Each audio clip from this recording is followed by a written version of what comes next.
বাগান থেকে ছেঁড়া তরতাজা কমলাকে স্লাইস করে একেবারেই ফ্রেশ ন্যাচারাল অরেঞ্জ চিপস বানানো হয় কোরিয়াতে। প্রিয় দর্শক, আমাদের দেশে অরেঞ্জ ফ্লেভার্ড কোনো কিছু যদি আপনি খান, এতে 100% নিশ্চিত যে এতে অরেঞ্জের নামগন্ধ কিছুই নেই, শুধুমাত্র কেমিক্যাল ফ্লেভার মেশানো হয়েছে। কিন্তু কোরিয়াতে অরেঞ্জ ফ্লেভার্ড একটা জনপ্রিয় চিপস আছে, যেটা একেবারে বাগান থেকে সরাসরি নেওয়া হয় এবং ওই ফ্যাক্টরিটা বাগানের মধ্যখানে।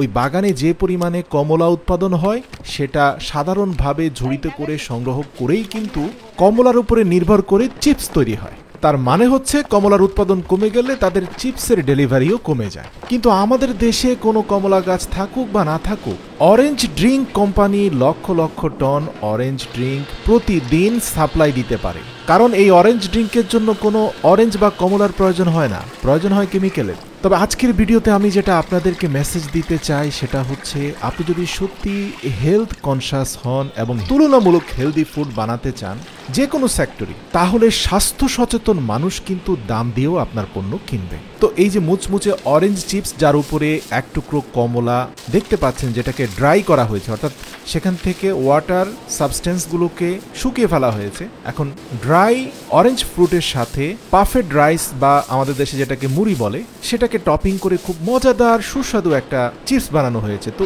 এই চিপসের শুরুতেই আমরা দেখতে পাই যে বাগান থেকে একদল নারী তারা পর্যাপ্ত পরিমাণে কমলাকে সংগ্রহ করে সেগুলোর খোসা ফেলে দিয়ে একটা সাইট্রাস কাটার দিয়ে খুব চমৎকারভাবে স্লাইস করে ফেলে কমলাগুলোকে। এরপরে খুব সারিবদ্ধভাবে সাজিয়ে সেগুলোকে একটা বড় ওভেনের মধ্যে রেখে সেখান থেকে পানির পরিমাণটাকে শুকিয়ে ফেলা হয়। এখন আসুন, চিপসের যে মূল উপাদান, যেটা মূলত আটা দিয়ে তৈরি করা হবে, তার সাথে কি মিশানো হবে? আপনি ভাবছেন কেমিক্যাল?